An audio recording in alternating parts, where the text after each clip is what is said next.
Gimana sih caranya aku kemarin nyusun berkas lamaran aku. Nah, di sini aku mau ngasih tahu sebelumnya, kenapa sih berkas kita itu harus rapi, harus urut, harus sesuai dengan yang diminta. Itu karena HRD itu memiliki maksud. Nah, maksudnya itu kalau dari surat lamarannya susunannya rapi, berarti dia adalah orang yang berkepribadian yang selalu rapi. Jadi surat lamaran kerja itu seperti kita sedang memperkenalkan diri kita itu secara berkas, secara tulisan. Nah, buat kalian yang mau ngelamar kerja, tetap semangat ya. Kalian bisa lihat tips-tips dari aku, dan jangan lupa subscribe, like, dan komen biar aku makin semangat buat video buat kalian. Oke, nah kita langsung aja ya. Di sini hal yang pertama aku siapin adalah CV. Nah, kenapa CV? Karena CV itu adalah profil singkat data diri kita. Nah, di CV ini kalian bisa nyontoh desain-desain yang ada di Google, Instagram, dan sosial media lainnya. Itu buatlah semenarik mungkin. Biasanya CV yang dibuat itu ada satu warna, dua warna, dan tiga warna. Nah, kalau aku ini pakainya tiga warna, warna abu-abu, pink, sama putih. Kalian kalau mau buat CV itu carilah warna-warna yang gak bikin sakit mata. Kalau misalnya CV kalian itu ngejreng dan terang, itu kan otomatis yang baca sakit banget matanya, dan secara nggak langsung itu bakalan dibuang gitu. Terus yang kedua aku siapin itu ada surat lamaran pekerjaan. Surat lamaran kerjaan ini kenapa ditulis tangan? Karena biasanya itu di lamaran-lamaran kerjaan itu nggak ada ya ditulis CV harus ditulis tangan atau diketik, itu jarang banget, ada tapi jarang. Nah, untuk mengantisipasi itu, jadi surat lamaran kerjaan harus ditulis tangan. Buat kalian yang tulisannya acak dulu kayak cakar ayam, kayak cacing kepanasan, itu nggak apa-apa.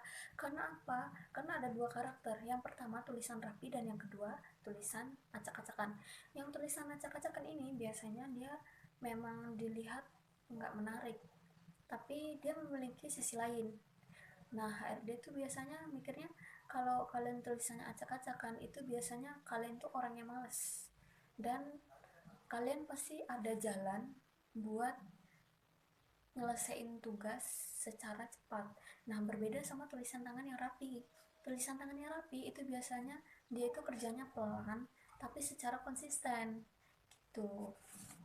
Memang banyak yang memilih tulisan rapi, tapi nggak sedikit juga HRD yang memilih tulisan tangan acak-adul gitu. Terus yang selanjutnya adalah ijazah. Buat kalian yang bilang ijazah itu nggak perlu, ijazah itu nggak butuh, iya, emang ijazah itu tidak membuat kalian sukses di masa depan, tidak membuat, tapi ya, ijazah itu adalah bukti. Seperti contoh kalian habis makan, kalian kan kalau ngomong kamu udah makan belum, udah.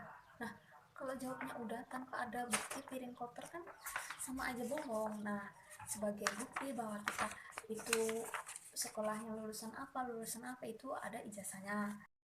Terus selanjutnya itu ada transkrip nilai. Transkrip nilainya itu ada yang harus dilegalisir, tetapi kalau misalnya nggak ada tulisan harus dilegalisir kan nggak perlu legalisir, nggak apa-apa, fotokopinya aja gitu.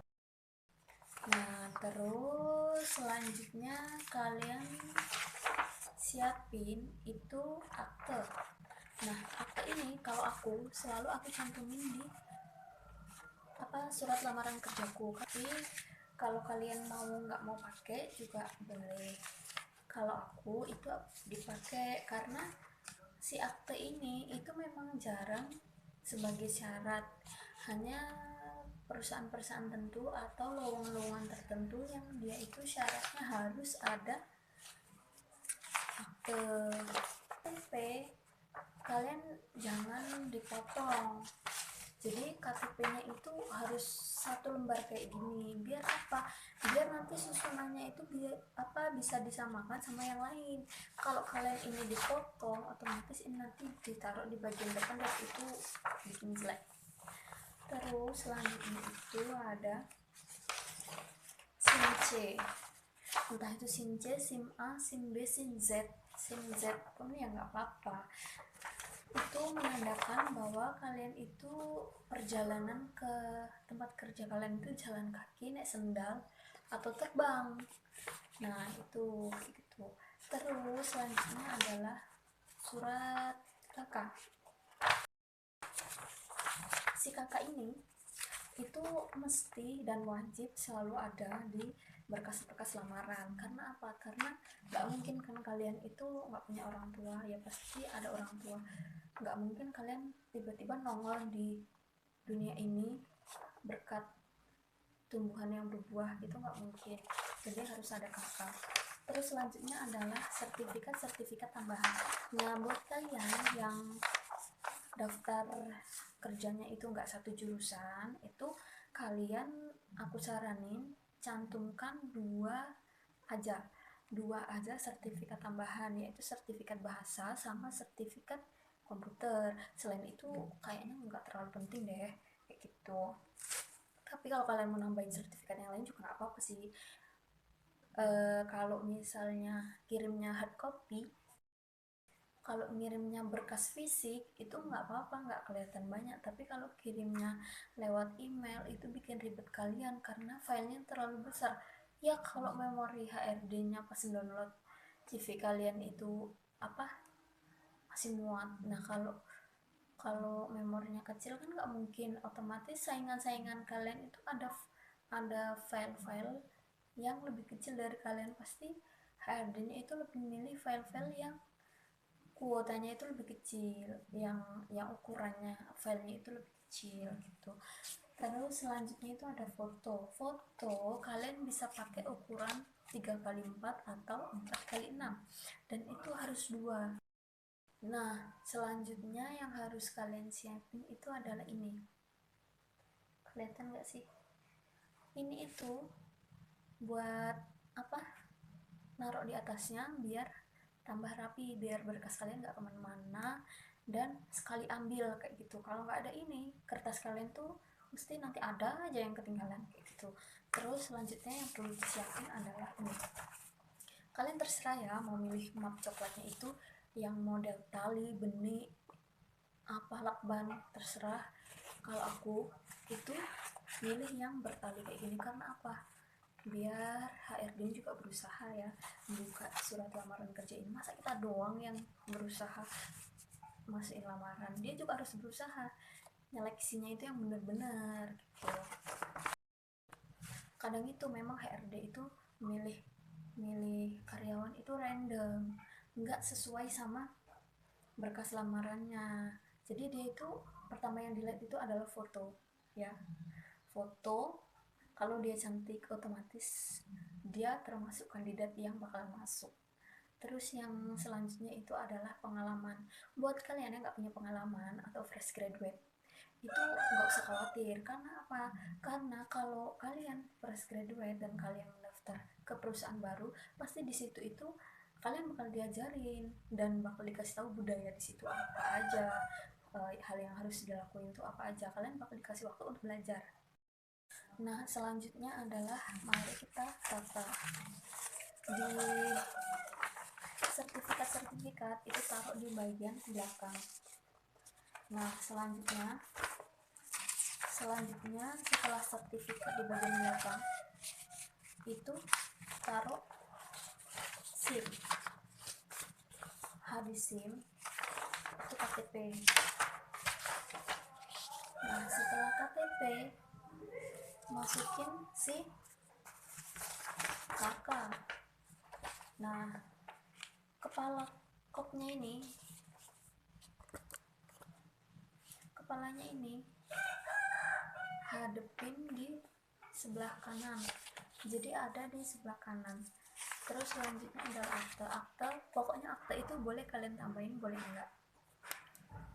Kalau aku biasanya pakai karena apa ya, biar lengkap aja gitu.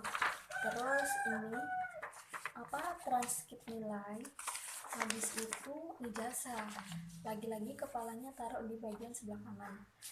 Terus karena aku ini surat lamarannya tulis tangan, nggak ketik, jadi ukuran kertasnya ini berbeda. Ini ukuran kertas folio, sedangkan yang ini ukuran kertas A4. Nah, jadi si surat lamaran ini taruh di bagian belakang. Terus selanjutnya adalah CV. Nah, CV ini buatlah semenarik mungkin warnanya, terus apa namanya, kalimatnya kayak gitu. Di lain kesempatan aku bakalan buat sistematika yang bisa kalian pakai buat CV kayak gitu. Habis ini jangan lupa foto. Foto aku pakainya selalu 2. Aduh, lipstikku. Foto ini selalu 2, taruh di bagian sini. Nah, ini kan ada berkas, urutan berkas cincang sana sini ya, maksudnya tingginya itu gak sama. Nah, ini kalian ratakan yang bagian atas. Nah, jadi di bagian atasnya itu rapi, bagian bawahnya baru bertingkat kayak gitu. Habis itu foto taruh kanan. Nah, baru dijepit sama ini, sama tadi, nggak tahu apa ini namanya, tapi aku bilangnya ini sih penjepit. Nah, kayak gini. Udah pegel juga ini kakiku. Terus habis kayak gini, udah nih, kan udah nih urutannya nih. Nah, baru deh masukin ke berkas. Masukin ke berkasnya itu jangan kebalik ya. Ini tadi kan tali. Nah, yang tali ini dia tuh menghadapnya ke depan, jadi gini. Jadi ini gini.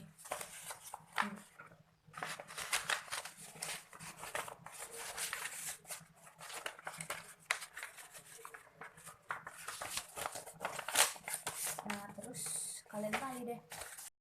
Mau kirim ini pakai pos atau langsung, itu boleh kalian tulis di sini bagian kiri, buat siapa, dari siapa, kayak gitu. Kalau aku biasa nggak tak tulisin, karena berhubung nggak tahu nama HRD-nya siapa, jadi lebih gampangnya nggak usah ditulis, nggak apa-apa. Terus kalian masukin deh berkas lamarannya ini. Jangan lupa sebelum masukin berkas lamaran itu kalian berdoa, karena sekeras apapun kalian berusaha, kalau kalian nggak berdoa itu semangat.